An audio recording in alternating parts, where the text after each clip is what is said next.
Amén. Quiero que puedan abrir sus Biblias conmigo en el libro de Mateo, capítulo 4,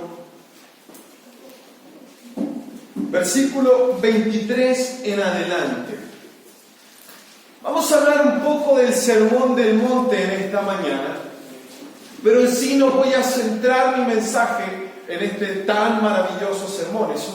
Si no es la prédica o el sermón de Jesucristo a nuestra vida, el más importante, dependiendo del punto de vista, pero para mí es uno de los mensajes ya más importantes que nuestro Señor Jesucristo deja a nuestras vidas. Pero quiero que podamos observar en esta mañana el contexto del lugar donde Jesús va a ir para compartir este mensaje, para que de esta forma nosotros también podamos sentirnos identificados.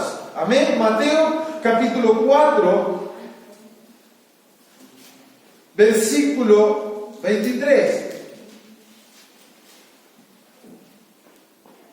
Mateo capítulo 4, versículo 23. ¿Lo tienen? Amén. Bien, vi algunos con cara de ¿qué dijo? A veces estamos escuchando y al mismo tiempo se nos va la cita. Dice así la palabra del Señor. Recorrió Jesús toda Galilea. ¿Qué recorrió? Toda. Enseñando en las sinagogas de ellos y predicando el evangelio del reino y sanando toda enfermedad y toda dolencia en el pueblo.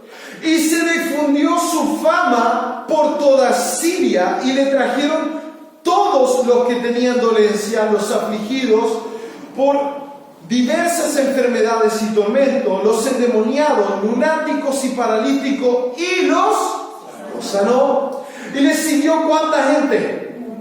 ¿Cuánta gente? Mucha gente de Galilea, de Decápolis, de Jerusalén, de Judea y del otro lado del Jordán. Ok, tenemos a Jesús ya. Una de las características del libro de Mateo o del Evangelio de Mateo, ya, posterior a que termina el Antiguo Testamento, comienza el Nuevo Testamento con Mateo, Marcos, Lucas y Juan. Estos son los 4 evangelios. Los 4 evangelios son 4 puntos de vista acerca de la obra de Jesús, ya, tomando forma de hombre, ya, en actitud de siervo, en medio de nosotros. Y no es que cada evangelio sea diferente en sí mismo en el hecho de que cuente historias distintas, sino que tiene enfoques distintos, porque fue tanto lo que hizo Jesús, fue tan poderoso, fue tan fantástico, que en estos 4 evangelios nosotros encontramos 4 perspectivas diferentes de caracteres, de personas, de instintos, de emociones. Y a lo que nos ayuda es a enriquecer nuestro conocimiento acerca de quién fue Jesucristo en medio de nosotros y quién sigue siendo en medio de nosotros. ¿Amén?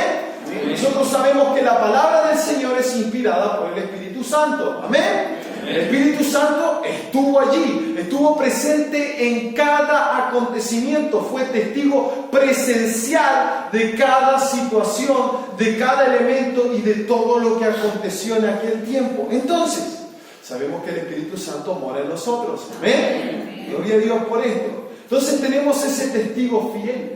Ese testigo que estuvo allí presencial, que estuvo ese día, que miró y hoy en día habita en nosotros y quiere hacer presente la palabra del Señor a nuestras vidas. Amén. Amén. Jesús, Mateo. La perspectiva de Mateo nos va a ayudar mucho acerca de su enseñanza, el porqué de su enseñanza. Es muy importante prestar atención y fijarnos dónde estaba Jesús y por qué estaba allí. Tú vas a ver esta actitud de Jesucristo queriendo hacer presencial y hacer parte a todos de ese mensaje tan maravilloso. Entonces Jesús va a recorrer todo, va a recorrer todos los lugares, va a estar en todas las sinagogas y va a comenzar a predicar y va a empezar a sanar ¿a cuánta gente? A poquita gente, ¿no? Poco, ¿no? A muchos, porque le trajeron a todos y su fama se expandió hacia Siria y empiezan a traer reunión tras reunión y tiempo. Por favor, adelante, tome asiento, bienvenido. ¿Ya? Y comienza a compartir, comienza a predicar, comienza a llevar el mensaje. Imagínatelo estando dentro de la ciudad, sinagoga 1, sinagoga 2, predicando el evangelio, predicando el mensaje del reino de los cielos. Y de repente Jesús se detiene, ¡fum! Y le dice a sus discípulos, vámonos. Y se va fuera de la ciudad, sale de la ciudad. Y se va hacia un monte, comienza a caminar hacia la zona exterior de la ciudad. ¿No te has preguntado por qué? Si ya estaba predicándole a la gente, si ya estaba con todo, si ya estaba en un entorno, si ya estaba sanando, qué cosa más poderosa. Jesús mismo, presencial, el Hijo de Dios en carne y hueso, en medio de toda la gente sanando. ¿Me entiendes? Lo poderoso que se me eriza, mujer. Tiene que haber sido un tiempo muy fantástico. Qué privilegio aquella generación que pudo estar allí presencial, escuchando al maestro y siendo sanado. Imagina la mano del maestro sobre tu rostro, siendo sanado, trayendo el Espíritu Santo, inundando la vida de aquellos que estuvieron ahí. Y de repente Jesús dice, vámonos, salgamos de acá. Y dice así el capítulo 5, versículo 1, viendo la multitud, subió al monte. Mira cómo termina el versículo 25. Leamos el 25 del 4. Dice, y le siguió mucha gente de Galilea, de Decápolis, de Jerusalén, de Judea y del otro lado del Jordán. Viendo la multitud, subió al monte y sentándose vinieron a él sus discípulos. ¿De quién está hablando el capítulo 5? El autor se detiene para la historia, ¿ok? Está hablando de Jesús. Es una historia acerca de Jesús. Entonces el autor va a detener el punto, sigue la historia, porque sabemos al final, sino que fueron puestos mucho tiempo después a fin de guiarnos a nosotros en la lectura. Amén. Entonces dice así, viendo la multitud. ¿Quién vio la multitud? ¿Quién está viendo la multitud? Díganlo con confianza. Jesús. Muy bien, Jesús. Eso. Subió al monte. ¿Quién subió al monte? Interesante, ¿no? Jesús, viendo la multitud, sube al monte, se escapa, ¿ok? Y sentándose, vinieron a él sus discípulos. ¿Quiénes vinieron a él? Es interesante, ¿no? Por mucho tiempo, guiándome en dibujitos quizás o en elementos que escuché durante mi infancia en escuelitas bíblicas o no sé, quizás leyendo mal esta historia, yo me imaginé a Jesús subiendo al monte, ¿no? La multitud viniendo a él y Jesús comenzando a predicar, porque tenemos a Jesús en un entorno con mucha gente, ¿no? Hay mucha gente en torno a él. Es como natural pensar, decir, bueno, necesito un lugar con mayor amplitud, con mayor espacio para esta gente. Pero no, dice que cuando Jesús ve la multitud, ya toda esta gente de Decápolis, de las diferentes aldeas, de Siria, los enfermos, cuando ve a toda esta gente, dice que él se aparta, sube al monte. ¿Ya? Él es el que se va hacia afuera, sube y se sienta. ¿Y quiénes vienen a él? Fantástico. Entonces, ¿quiénes son los que están escuchando este mensaje? ¿La multitud o los discípulos? ¿Para quién es el sermón del monte? ¿Para la multitud o para los discípulos?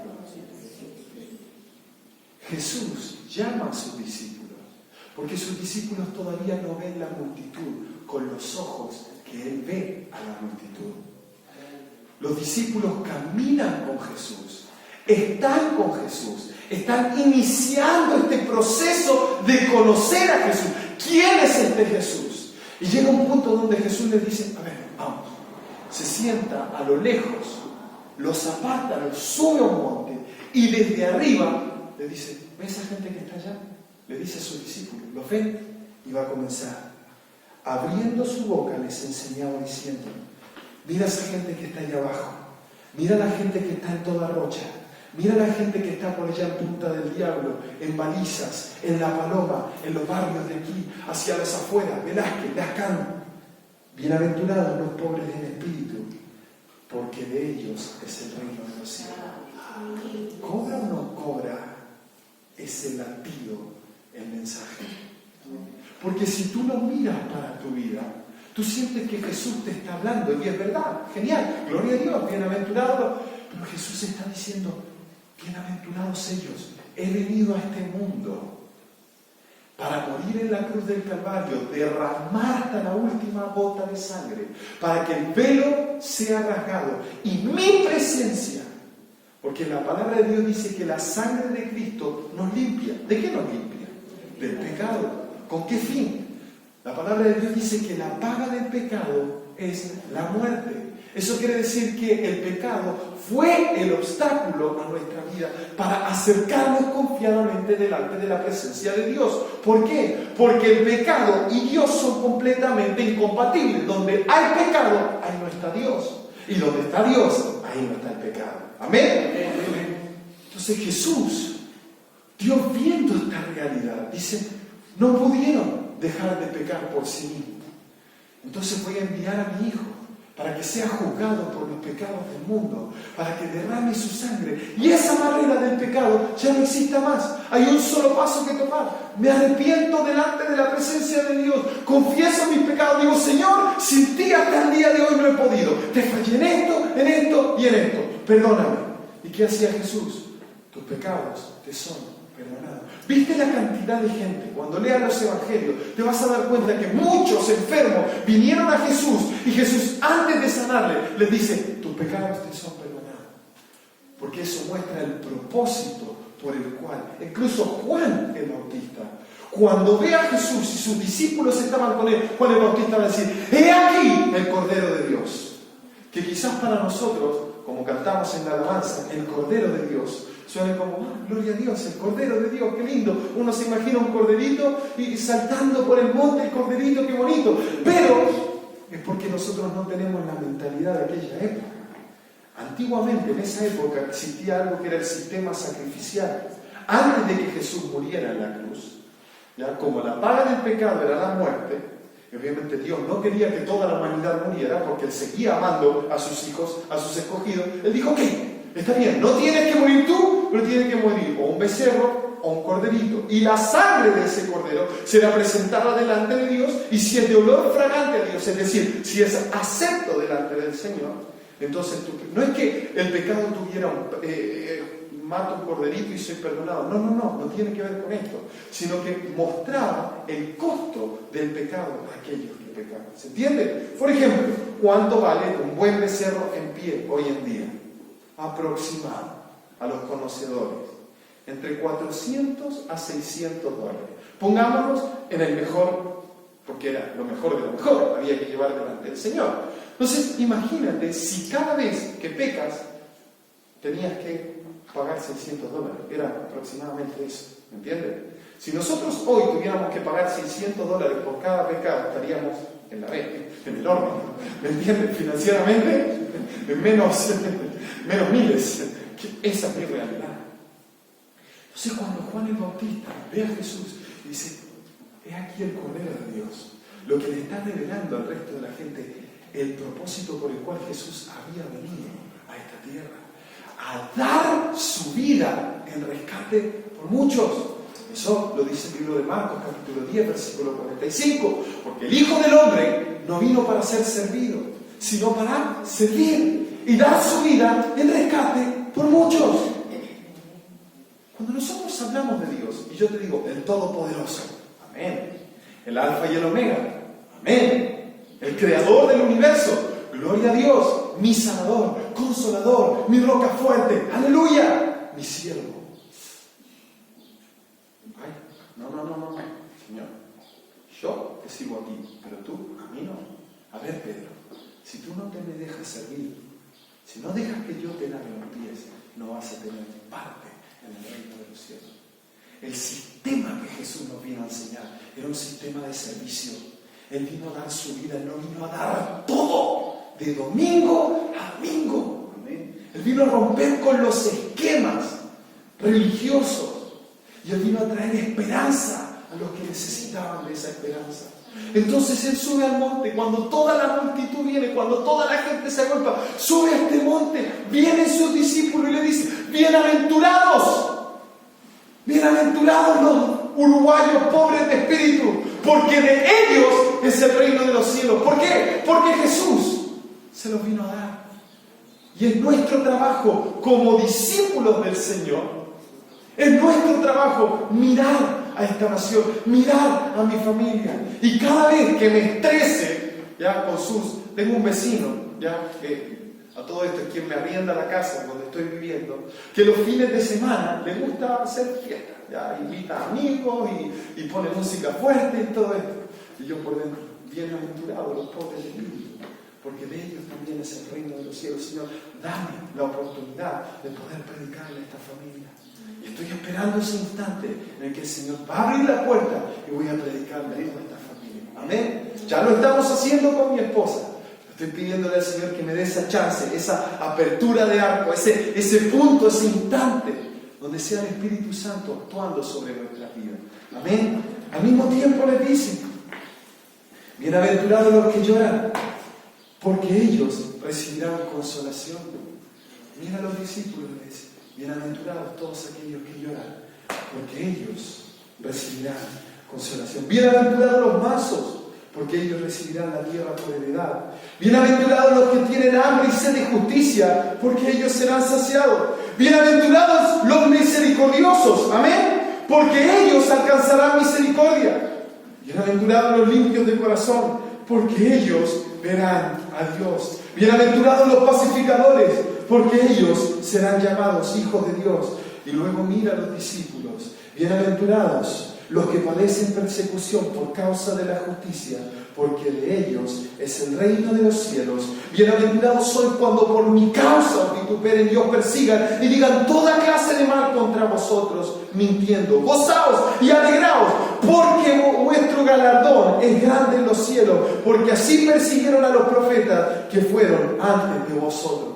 Si este mensaje no fuera para los discípulos, no terminaría como está terminando, con estos últimos versículos de esta manera. La multitud no entendería. Imagínate una multitud nueva. Imagínate gente nueva llegando al Señor, viniendo por un milagro de sanidad, y Jesús diciéndole: bienaventurado serás porque cuando por mi causa te quieran matar. No, para, ¿cómo así? No, espera un segundito. ¿Por dónde era la salida? ¿Me entiendes? Recuerda que en aquella época todavía no había venido la persecución ya de Nerón, que iba a ser posterior a este tiempo. ¿Me entiendes? Bienaventurados sois cuando por mi causa, por mi nombre, los persigan. Yo me imagino a esta gente, cómo su mentalidad estaba cambiando en aquel momento. Y luego el mensaje sigue. Es un mensaje maravilloso. Yo te animo en tu casa a tomar tu Biblia y leer todo el capítulo 5, 6 y 7. Porque es un mensaje maravilloso, es un mensaje con tantas verdades, es un mensaje comprimido que trae tanta luz, que trae tanta revelación. Pero no lo leas por encima. Te animo a leerlo despacito, a leerlo con el Espíritu Santo. Y si hay cosas que no entiendes, a preguntarle al Señor: Señor, revélame, ¿qué es esto? ¿Qué es esto de bienaventurados los que lloran porque ellos recibirán consolación? Señor, yo hoy me encuentro llorando, yo hoy me encuentro quebrantado. ¿Dónde está esa consolación, Padre, que hoy necesito delante de ti? Padre, tu palabra dice: bienaventurados los pacificadores, Señor. Hoy me cuesta ser pacificador, porque somos una cultura que nos cuesta ser pacífica. Amén. O bueno, por lo menos a mí. Los misericordiosos, ay Señor, ¿hasta qué punto? Y a veces decimos: Señor, yo no quiero ser más misericordioso que tú eres Dios. Bienaventurados sois. Ahora acompáñame al capítulo 8, por favor. Todavía seguimos en este mismo contexto. Y estos versículos te van a revelar también el por qué Jesús está donde está, luego de haber estado donde está. Luego de haber estado en la ciudad y haber salido al monte, lleva a sus discípulos, le habla de esta forma y al tirito, como dicen en Chile, de una, rápidamente, al instante, va a poner en práctica un entendimiento maravilloso. Y espero que la conclusión de este mensaje también hoy pueda traer esta revelación a tu vida con respecto a nuestra propia realidad. Amén. Y hacia donde Jesús quería llegar. No es solo un lugar, no es solo la persona, sino que Jesús quiere llegar a lo más profundo, que es el Espíritu. Transformarnos a través de lo espiritual. Amén. Amén. Dice así: cuando descendió Jesús del monte. Amén. Todo claro. Sabemos que subió en un punto, Un par de capítulos más adelante ahora está bajando. Y he aquí vino un leproso. Señor, si quieres, puedes limpiarme. Jesús extiende la mano y le toca y dice, quiero, sé limpio. Y al instante su lepra desapareció. Amén. Entonces Jesús le dijo, mira, no le digas a nadie, sino que ve, muéstrate al sacerdote, ¿ya? Ve y muéstrate al sacerdote y presenta la ofrenda que ordenó Moisés para testimonio de ellos. Quizás tú dices, wow, qué fantástico, Jesús venía caminando, se encuentra con este leproso y lo sana, gloria al Señor. Pero no estás entendiendo. La clave de esta historia está en la ofrenda que le dice que tiene que presentar a los sacerdotes. ¿Por qué tiene que ir a presentar una ofrenda a los sacerdotes? Esta parte de la historia nos remonta incluso a tiempos anteriores a esto, al libro de Levíticos capítulo 13. Ya nosotros sabemos que en el libro de Levíticos, en parte del libro de Éxodo y en el libro de Números, lo que Dios va a hacer es instituir leyes que van a mostrar el carácter de Dios a su pueblo, que nos van a mostrar su carácter a nosotros. Hasta ese punto, el pecado todavía no tenía nombre. ¿Ya? Hasta ese punto, el pecado no tenía nombre. El pecado sí existía, pero no existían las pautas, no habían pautas escritas, no existían las leyes que dijeran, hey, por este camino no. Esto no lo puedes hacer, esto sí lo puedes hacer. Si quieres tener la bendición de Dios, camina en obediencia. Si quieres vivir bajo maldición, entonces camina en desobediencia. Bueno, en palabras así rapidito suena sencillo, pero en la práctica nosotros sabemos que es todo un proceso que a veces dura toda la vida caminar de esta manera. Y una de estas leyes decía que si una persona presentaba lepra, ¿ya? Lepra es una enfermedad horrible, ¿ya? Que es la descomposición de los tejidos, ya piel, carne y en algunos casos huesos de la persona. La persona empieza a pudrirse, literalmente, su carne comienza a pudrirse, pero sin sentir dolor. La persona pierde completamente todo su sistema sensorial, ya, perdón la frase, se me mezcló, ya. Eso quiere decir que comienza a morir en vida. Ahora, ¿cuántos de ustedes han olido carne podrida? ¿Entiendes? Entonces es una persona que está viviendo, pero que se está pudriendo, y al mismo tiempo es una enfermedad altamente contagiosa. Entonces, en la época de Levíticos, el pueblo de Dios había salido de Egipto y se dirigía de camino a conquistar Canaán, la tierra que Dios les había prometido que sería su tierra, que era el lugar que Él les había dado para ellos. Y mientras caminaban, Dios instaura esta ley que dice, si alguien presenta esta enfermedad tan terrible, por amor al resto del pueblo, por amor al resto de la gente, como hoy en día, coronavirus, cuarentena. En aquella época era, lepra para afuera. Lo siento, adquiriste la enfermedad, la tienes. Entonces el sacerdote, porque no existían los médicos en aquella época, si el sacerdote observaba alguna mancha rara, alguna herida putrefacta en el cuerpo de una persona, era el sacerdote quien determinaba y decía, lo siento, te tienes que ir. Y existían ciudades o existían lugares para los leprosos donde ellos tenían que ir y tenían que estar afuera. Ahora, no es solamente estar afuera, es ir a morir. Es estar lejos de tu familia. Y lo más importante, si está fuera de la ciudad, no tiene acceso ¿a qué? Al templo, a la sinagoga, a congregarse. No tenía acceso a la palabra de Dios. No tenía acceso a escuchar a Dios. Entonces allí donde tú dices, entonces quizás por esta razón Jesús, luego de estar con la multitud dentro de la ciudad, dijo, allá afuera hay un leproso que necesita escucharme. Bienaventurados los que lloran, porque ellos recibirán consolación. Bienaventurados los misericordiosos. Bienaventurados los que necesitan. Y Jesús sale. Y la multitud sale con él. Y yo me imagino a este leproso estando en su zona. Porque ahora la multitud, la gente, los nuevos creyentes siguen a Jesús. Y ahora son ellos los que van a esta zona donde supuestamente no deberían estar.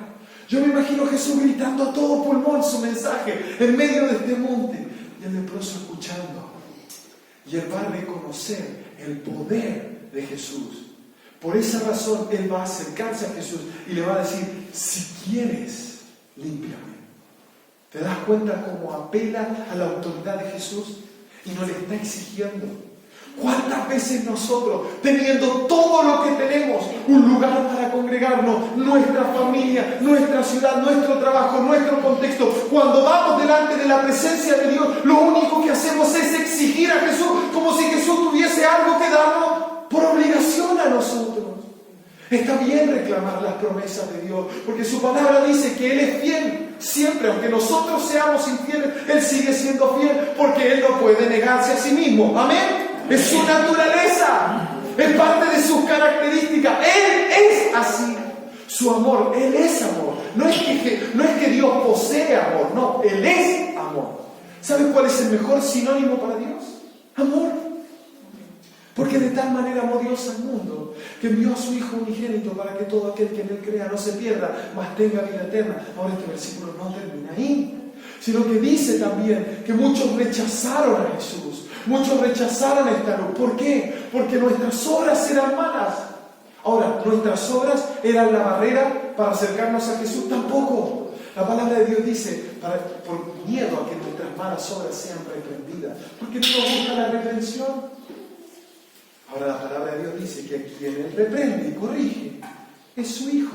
Así que si estás en un proceso de disciplina hoy, quizás, tal vez, no sé, a mí no me contaron nada, ¿ok? Por si acaso, aviso. ¡Gloria a Dios! Si Jesús te está tirando la oreja, ¡gloria a Dios! Si estás en un proceso de disciplina, ¡gloria a Dios! ¿Por qué? Porque si estás viviendo este proceso es porque Dios te considera hijo. ¡Wow! Entonces, la señal principal de que soy hijo es porque soy corregido. Si fuera huérfano, no tendría a nadie que me corrigiera. Ahí me tengo que preocupar. Si voy por la vida sin caminar en la corrección, es porque todavía soy esclavo del pecado. Ahora, si cuando cometo errores, Dios me corrige, Dios pone personas para encaminar mi camino, gloria a Dios. Es súper incómodo. Nadie quita esto, ¿no? Nadie quita esta parte. Claro que sí es incómodo, pero soy hijo, no me importa, soy hijo, punto. Es una señal clara de esto. Y este leproso, ese día tuvo esta oportunidad. Yo me imagino al leproso caminando porque no lo podía tocar. Leproso está en su zona, ¿ya? El resto de la gente, la multitud, que se la banque. Yo allá no puedo entrar, acá me tengo que quedar. Ustedes vinieron, con permiso. Yo me imagino a la gente riéndose, juzgando, y este leproso acercándose al Señor. Y miren lo que va a hacer Jesús. Lo impensado. ¿Ya? Lo impensado. Imagínate si a ti te pidieran hoy. No estoy diciendo que tienes que hacerlo, solamente un ejemplo gráfico. Hay un hermano con coronavirus, ¿ya? En el hospital. Es solamente un ejemplo gráfico. Y tú entras y vas a hablar por este hermano y el Señor te dice, abrázalo. Ay. Jesús va a hacer lo impensado con toda esa autoridad que tiene. Va a agarrar y lo va a abrazar. Y yo me imagino a los discípulos diciendo, no, Señor, ¿cómo se te ocurre? Porque muchas veces los discípulos van a hacer eso. Señor, pero ¿cómo se te ocurre traer a la gente? No tienen para comer, mándalo a la aldea. Pero el Señor Pedro diciendo, ¿cómo se te ocurre sanar a mis...? No, mentira, no dice eso. Es la siguiente historia. ¿Me entiendes? Así de grande la misericordia y el amor del Señor que sana a la suegra de Pedro. Y está allí frente a este hombre que necesita. Y lo abraza y le dice, quiero. Y dice que al instante su lepra va a desaparecer.